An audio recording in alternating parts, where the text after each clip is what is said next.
Welcome to the Farming Without the Bank podcast, the show with a no BS approach to money, hosted by a farm strategy expert and authorized IBC practitioner. Join us as we get real and expose the flaws of traditional financial institutions in order to help farmers take control of their finances, create peace of mind, grow their wealth, and leave a legacy. Now, here's your host, Mary Jo Irmen.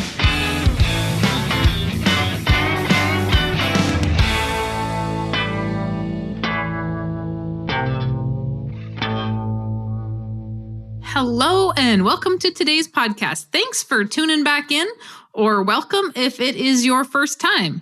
Oh my goodness, have I been traveling a lot. It has been a crazy last couple of weeks, and I got to spend 3 days with a bunch of colleagues, so that was absolutely fantastic, and it always stretches my thought process a little bit. And we were talking about a really awesome subject while I was gone with a bunch of my colleagues. And I just want to share that with you and challenge your thought process a little bit and help you understand your value.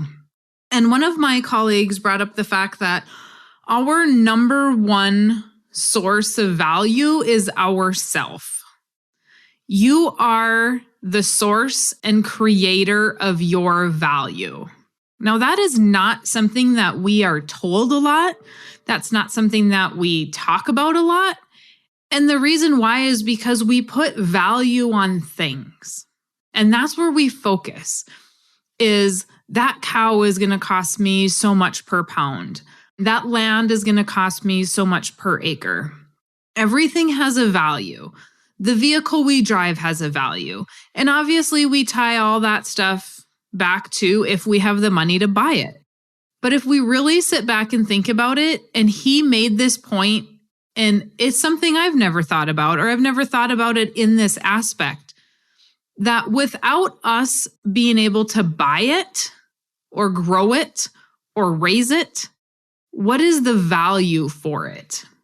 If you don't have the money to buy it, what is that value? If you didn't create the money to buy it, what is that value? And you are the one creating that money. So you are the one deciding how to put the quality of nutrients in the ground. I don't care if you're organic. I don't care if you're traditional farming or ranching. But let's just look at it this way. If you have a neighbor who's got farm ground and his corn really kind of looks like crap, right? And you drive by your stuff, which is just on the other side of the fence, and you're like, man, look at how beautiful mine is. Look at what I did to my ground, fertilizer, whatever you did. Look at what I did to create this beautiful corn. Look at my seed. The quality of my seed is better because I spent a little more money and got some better seed. Look at how awesome that is. Look at how great my pasture is because I'm rotational grazing. Look at how much my cows are gaining per day because I'm feeding some sort of a supplement. I don't care what you're doing, but if you compare yourself to the other side of the fence, which is what we're all doing all the time, if we look at that and one is better than the other, that person's creative thought process, that person's willingness to learn is value. So why is one, and we look at it and say, well, they might just be bad farmers because they're not taking the time to learn. They're out doing X, Y, and Z instead of farming. But that comes back to the value of the person farming it. If you have a family member that's farming with you, if you have a hired man that's farming with you, if you have a ranch manager, that person has value. And we have to remember that when we go look at what we're doing in our life and what we're leaving to the next generation, and when we buy life insurance in particular. Life insurance companies have what they call human life value. And that is the value that we are worth if we should pass. That value is based on our gross income. And depending on your age, that value is going to change. But it's a great way to look at what we're worth is our gross income. Because the more we do, the more income we create from our value of our thought process and our learning makes us worth more to our family. And a lot of people will say, well, what do I need a $6 million death benefit for? I don't need to leave them rich. You're not leaving them rich, for heaven's sakes. You are leaving them in a position that they can have that income so that they can live the same way they're living today the rest of their life. Now, if I put this in a financial calculator, I can see based on inflation, if I got X amount of dollars today, based on inflation over the next however many years it should have been until I would have statistically passed, what is that income? With inflation, in most cases, life insurance companies are just keeping up or barely keeping up with that human life value. So you aren't going to leave a family rich. Most people say, okay, well, if I left him $6 million and I'm living on, whatever it is today, divide that by however many years I'm supposed to live. Well, they're going to have more money than I have today. Did you figure inflation? And a lot of people will say, well, they don't have all these expenses because I'm gone. Really? They might have more expenses because you're gone. They're going to have to find somebody to farm that ground and pay them out of pocket where they maybe weren't paying you out of pocket. You were getting paid, but it maybe wasn't as much. So we have to look, you have to consider all of those things. But to sit back and say, we truly drive the price of every product that we have. We drive the price as a person. We drive the price of the furniture we buy. We drive the price of the fuel we buy, the chemical, the fertilizer, the seed, the cattle, the tractors, the side-by-sides. You're driving that price based on your value. That side-by-side, for example, would have zero value if nobody was able to purchase it. Zero. It's not worth anything. First is us, and then we can create value to buy things. But we all know if nobody's buying anything, it's not worth anything. So who's number one? You are. Who is the least important thing in all the equations that you do? You are. You don't put value on yourself. Instead, you're putting value on that tractor. You're putting value on the land. You're putting value on the house, on the cows. But you forget about yourself. You forget to put yourself first because without you, none of that would be there. Without you, without your spouse, without the family that's ranching or farming with you, it wouldn't be there. You wouldn't have a loan at the bank without you. Yet there are so many of you walking around without life insurance. You have a loan at the bank and the bank isn't even requiring life insurance. I don't even know how that's possible or why the bank wouldn't do that. But you're supposed to have term insurance. So the bank says, oh my God, you do business with Mary Jo Irmen? That's crazy. The lady sells expensive insurance. Let me get you some term insurance. So what the bank is saying is that your value is done at age 65 or at age 70 when that term insurance runs out, your value is done. You are no longer valuable. Sorry, I call BS on that. You continue to be valuable until the day that you pass because you are still purchasing things. You are not done. You are not done. There are farmers and ranchers that are only getting started in their 60s. They're still buying stuff in their 60s because some of you just don't want to quit. And that's okay too. Because as Nelson Nash, the founder of the infinite banking concept that I teach, as Nelson said, where in the Bible does it tell me that retirement is a thing? It doesn't. And if we stop thinking and if we stop, retirement means to take out of service. If we take somebody out of service, what happens? They typically pass away sooner than if somebody is active.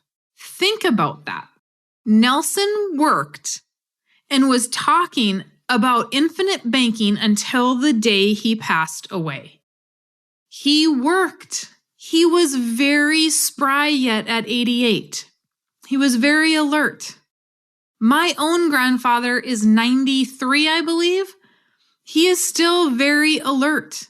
He is constantly talking. He worked until he was into his mid to late 80s because he couldn't just sit around. What happens if we retire and we take ourselves out of service? What happens when we stop learning?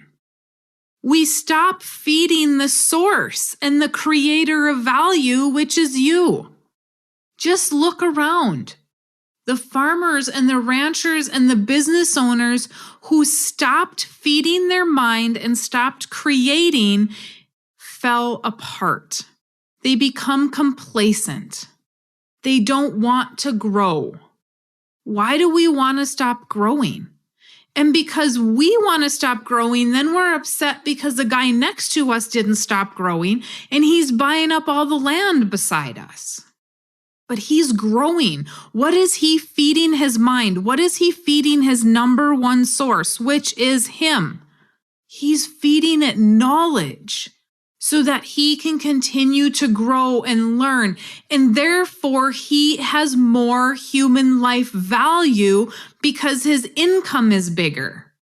But even that person, does he have his human life value insured? So if something happens to him, his family is taken care of and he's protected that number one source. We have to stop thinking of our number one source as the things we have and remember we are that number one source because without us, those things would not exist. We wouldn't have light bulbs if we weren't feeding that number one source. And somebody wouldn't have invented light bulbs. Somebody wouldn't have invented desks to work at. Somebody wouldn't have invented tractors. Think about the people that are super creative. They don't stop learning. They don't just wake up one day and go, oh, I'm going to invent that. No, they were always thinking up to that point. We don't need to stop feeding ourselves and let everything else fall apart. Continuing to educate is important. Continuing to understand who that is. And is it just one person in your family? No, it's not. It's everybody. So if you're the parent listening to this, your kids are also their own number one source. And if they're not feeding themselves knowledge, and you're not sharing your knowledge to feed them, what are you creating? And if you're the child or the kid listening to this, and your parents are not continually educating themselves, what is happening to that source and to that person? Is it becoming complacent? Are you going to inherit a place of lesser value because they're not keeping up to date on things? They're not understanding the new technology. I don't ranch, you guys. I don't own any cows, but I go to all these farm conferences and I'm reading all this stuff and I have lots of clients that do rotational grazing. And when I listen to Clay Connery on Working Cows podcast, if you've not listened to that podcast, you need to listen to that podcast. I hear nothing but rave reviews about Working Cows podcast. He is bringing in these people doing rotational grazing and doing the ranching for profit stuff. And that is evident. These people are growing. They're doing things differently because they're feeding their mind and they can make a better decision. And if you don't think it's better, that's great, but at least you fed your mind.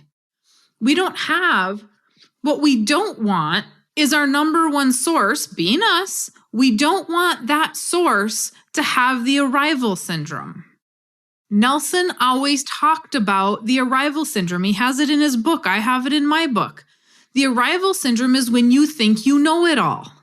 And let me tell you, I run into a lot of people with arrival syndrome, farmers or not, I don't care. There's a lot of people in this country that have arrived and they think they know everything and they don't want to learn anything else. And we went to school and we've never read another book since high school because thank God nobody is telling us what to do anymore. And they're proud of that. They're proud of the fact that they have stopped educating themselves. They have completely cut the number one source off. Is that what we want to do? Is that okay? And then we wonder why there are people that are growing and we're staying the same. We can even go as far as to read and educate and never take the steps necessary to grow. Are we doing justice to the number one source? We're feeding it, right? But we're not using it. Nelson talked about that as well. I talk about that in my book, Use It or Lose It. You can have the information. You know that the neighbor is doing rotational grazing. You know that the neighbor is planting a different seed, but you don't even stop to ask them what they're doing. You know, you sat in the sale barn and you know that their cows averaged more per pound than yours. You know that. That is not a secret, man. The auctioneer said it out loud to the whole barn. You heard it. You figured the numbers out. More per pound than yours. Did you go up to that neighbor and ask them what they're doing? Or did you just say, you know what, I don't want to read. I don't want to learn. I'm just going to go home and keep doing what I'm doing because I'm frustrated. We can't stop feeding ourselves knowledge, and we have to remember that we are super important and we need to take care of ourselves and ensure that number one source, which is you, which might be mom, dad, kids, grandparents. Without them, without you, what things are important? Nothing. So if you're walking around and you don't have insurance on yourself, or you're saying, oh, I got to wait to start, why? Are you going to be worth less tomorrow? Are you worth less today? Whatever you're worth today needs to be taken care of. And you need to continue to grow. Okay. And this podcast is a lot about thought process, less about maybe the workings of the policy. But before the numbers come into play, the thought process has to be correct. If you aren't thinking correctly, I don't give a crap what my numbers are. I don't care. I can show you numbers all day long. And if you don't understand why they're important, you're never going to understand why the infinite banking process is important to get to the point where you're farming without the bank. You're never going to understand it. I don't ask you to read a book so that I can make money off of books. Let me tell you, I'd be broke. That's not why I want you to read. I don't want you to read a book because I don't think you have anything else to do. I want you to read or listen to the Farming Without the Bank book because that is going to get you thinking differently about you, about your cash, about the value of things, the value of $1, so that when I come in and show you the numbers, you understand what's going on. When I talk to farmers and ranchers on a daily basis, and we talk about how they utilize their money, it is a light bulb moment because they have no idea that they were doing all these things wrong or inefficiently before they read the book. But if I tell you what lost opportunity cost is without you changing the thought process around money, you're going to tell me it's full of hogwash. And it's not full of hogwash. So educate yourself. I just talked to a client today who went from reading my book to reading Nelson's book. He's so excited about this, I have to rein him in. He's like, oh my gosh, I had no idea I could do all this stuff.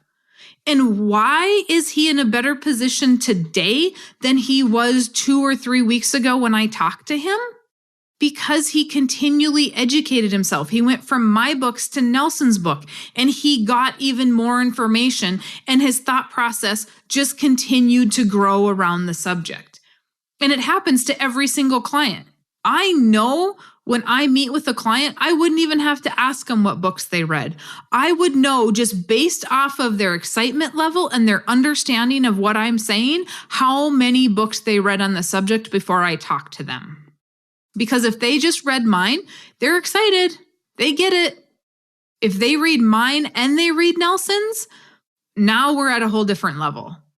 Now we're so excited that I have to rein you back. And when they read both of mine and they read both of Nelson's, they're out of control. But they truly are looking at their dollars in a whole different light, And they are understanding themselves as a value. And they're not thinking of letting people rich. Because that is absolutely the most craziest thinking ever. Concerned that you're going to let somebody too wealthy. That is a broken thought process, my friends. A very broken thought process. If you are so concerned about leaving somebody else wealthy, you need to go back and reevaluate that thought process. Because if that money would have been given to you, your concern would have not been being left too wealthy. If your parents would have left you $1 million, you wouldn't have said, I'm sorry, I can't take that because I'm going to be too wealthy, right? So we don't need to be concerned about that when we're buying life insurance. We need to make sure we're protecting that number one asset, and we can use it to farm with today. The thought process is first. The numbers are second. So if you have my book and you just jump to the back half of it, shame on you. You need to go read the first half of that book. If you've read Nelson's book and you just jump to the back half of it, you need to go read the first half of that book. Because it's just not about the numbers. And I know who's done that as well in a meeting. Because you're asking me questions you shouldn't be asking because you should have read the first half of the book. People, it's not about the numbers. It's about a thought process. And if you aren't thinking, you aren't producing numbers. Look at your neighbors. The people that are educating their mind are the people that are super successful. They have not become complacent. They are willing to possibly take the risk based on the information that was provided to them. They're making an educated decision. What are these successful people doing differently? What are they feeding their minds? Because if I'm successful, I didn't just so happen to have somebody drop something in my yard to make me successful. Okay? Look at that. Okay, folks, this was a lot about mindset, but it was so good to hang out with my colleagues. It's so refreshing to hear what they're doing. Because guess what? Even I become a little complacent. Even I have to constantly feed my brain. And sometimes my brain gets tired. And so I become a little bit complacent until they light a fire under my butt again. And then I'm off and running. It's so important to surround ourselves with like-minded people. It's important for me to surround myself with amazing people in the agriculture world and in the finance world and in the life insurance world because I'm growing from those people all the time to what? Help you. If I stopped learning, I couldn't help you. If you stop learning, you can't help the people that you want to pass that farm off to or that ranch off to. So you can't stop learning. You can't say, I'm out of school, I'm good, I'm done. I've done it this way for 50 years, so why not keep doing it this way? Because we can't. If it works, there's no reason to reinvent the wheel. If it's not working and we're not making money and we don't have value added to it, we might want to reevaluate what we're doing. So I hope you got something out of that. I hope that that makes sense. And I hope I didn't lose some of you. So Have a absolutely fantastic next couple of weeks until you hear from me on my next podcast. Thanks for listening. Appreciate ya. Thanks for listening to the Farming Without the Bank podcast. We hope today's episode has inspired you to take control of your finances in new ways. Don't forget to check out our website, farmingwithoutthebank.com, and engage with us on our Facebook page, Farming Without the Bank. Join us next week as we smash more financial myths and empower you to accomplish your financial goals.